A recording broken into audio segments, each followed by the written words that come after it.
Cabarannya tak dapat saya duga. Namun, saya perlu laluinya dengan tenang.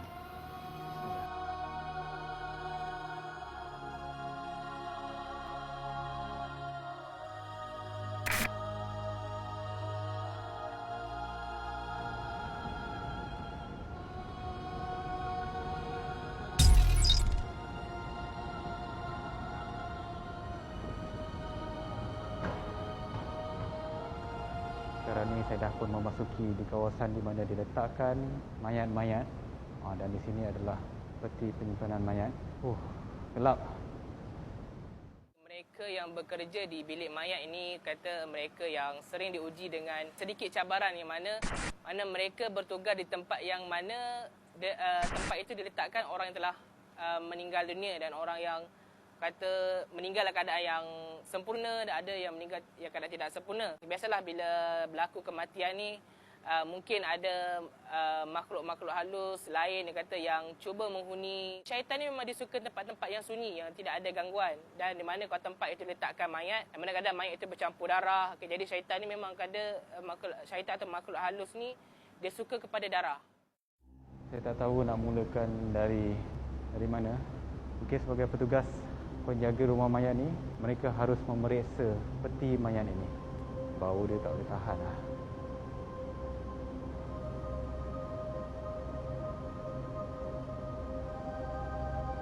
Boleh bengkak ni. Mereka bekerja di bilik mayat yang sering diganggu.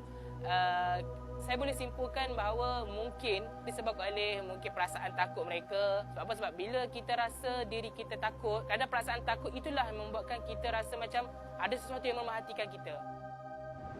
Bau dia tak boleh tahan lah.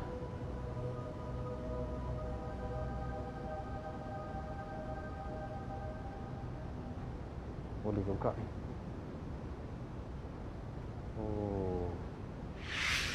Sekarang ni anda dapat lihat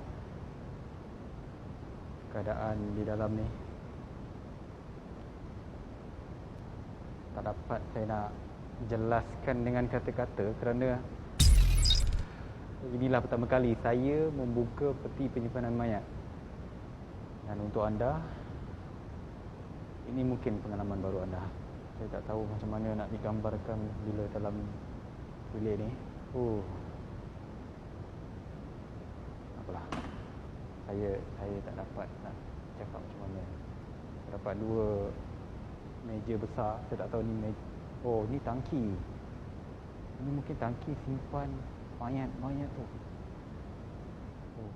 Kalau perasaan takut kata menyelubungi diri mereka, maka perasaan takut itu akan membuatkan mereka fikir bukan-bukan. Kerana perasaan berani ada dalam diri mereka, maka mereka tidak akan ada perasaan takut dalam diri mereka.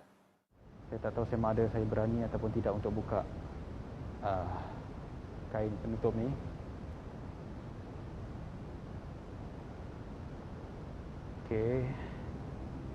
Okey, tak kelakar. Ini bukan bau dia. Okey. Saya tak boleh nak gambarkan keadaan.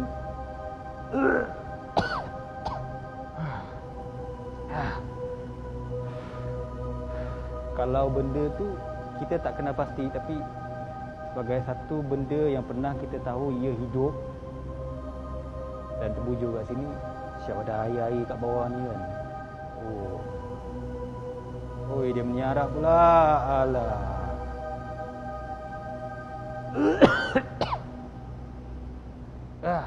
Yang mana pertama sekali, pastikan kesihatan yang paling utama.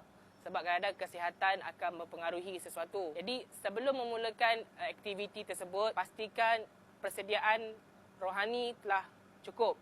Kalau boleh untuk lebih baiklah sebelum melakukan aktiviti itu kita berwuduk terlebih dahulu agar keadaan kita pada waktu itu sebelum kita melakukan sesuatu pastikan kita solat hajat dululah.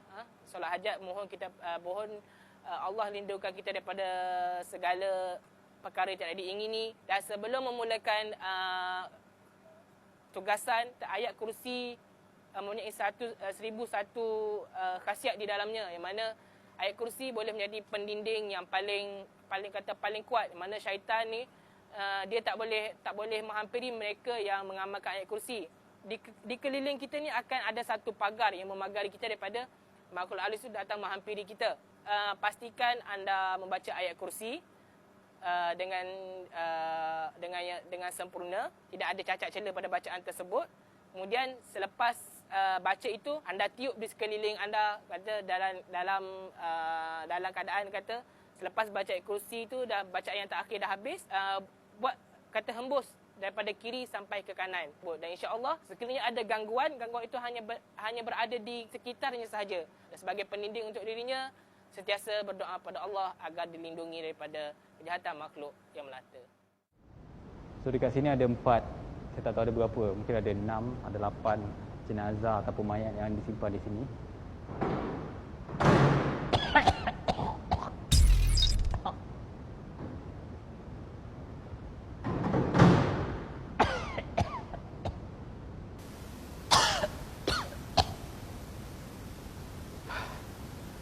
Okay, saya tak tahu bagaimana mereka yang bekerja sebagai petugas rumah mayat mengendalikan keadaan sebegini.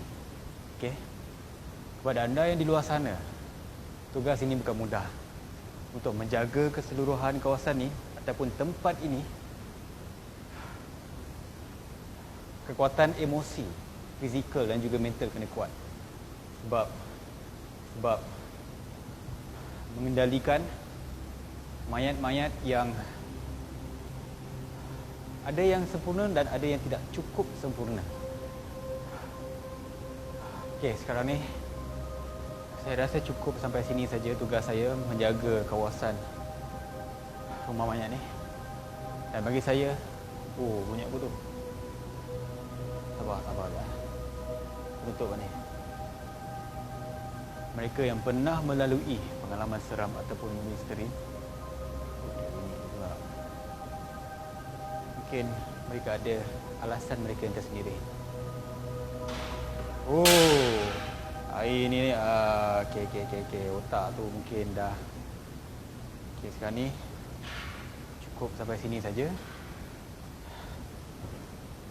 Saya rasa ini tugas yang paling mencabar bagi saya. Dan kepada penjaga rumah mayat, anda perlu dedikasi. Dan kepada anda yang menonton, ini pengalaman baru untuk anda.